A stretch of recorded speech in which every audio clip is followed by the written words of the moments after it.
Greetings and salutations, beginning Greek students.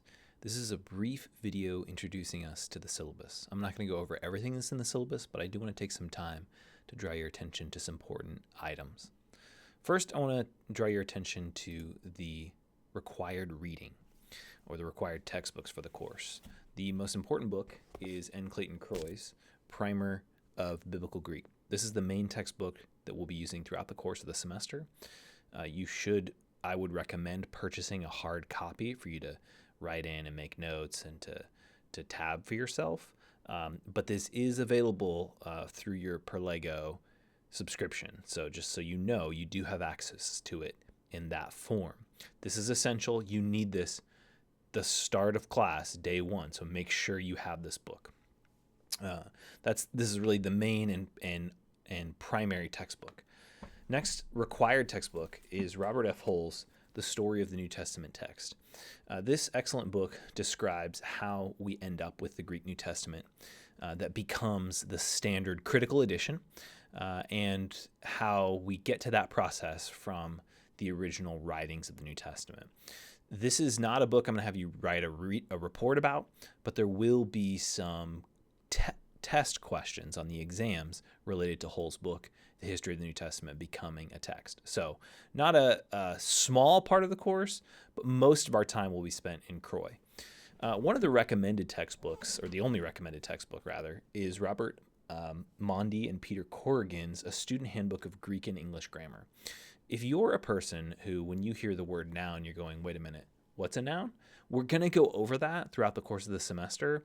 And I should point out to you, you will learn a lot more grammar, English grammar, from taking Greek probably than you've had in a long time, because we tend to not think about the rules of language, we just use language. And so in taking another language, we have to think about the rules of our language. This is a book that helps bridge that gap between what are the rules of the English language as they relate to the rules of Greek. So not a required textbook, but if you're a person who's going, yeah, I want some extra help, I want to think about these things, this is a helpful resource. And I will occasionally in lecture material point to illustrations and ideas that are found in this book. So that's the required and recommended reading. I also want to draw your attention to the basic structure of the course. We will operate on a system where every Monday you'll have a quiz from the previous week. So Monday is actually kind of the end of our week. The Tuesday is the beginning of our week, and that will mean that every Tuesday, and I'll show you kind of what the course schedule looks like, you want to have a quiz Monday, the Monday that we begin, that's Labor Day. But every Tuesday, you're going to read and watch lecture content and read the material that's assigned. Wednesday, you're going to work on whatever the required vocabulary is, which the first week is the alphabet. Thursday of each week, you're going to submit your exercise assignments for whatever lessons are assigned, and whatever other assignments are there.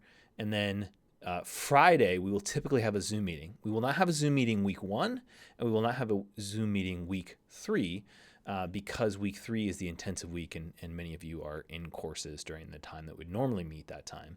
But every other week, we will meet at 11 o'clock via Zoom. That's 11 a.m. Central Time.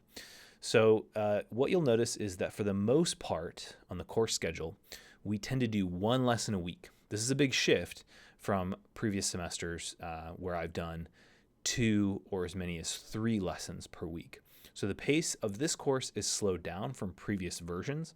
I've taught Greek for over a decade now in in-person and online formats, and this is a pace that is sustainable. The difference, though, between this course and versions where I require multiple lessons a week, or many lessons a week, is that I will require more of the exercises to be done. This is really to your benefit because it just means that you get more practice, and it will help you learn the material better. So you can take a look at the course schedule. I encourage you to do so. The Canvas page is, of course, live, and you can access that. I'm really looking forward to our time together this semester.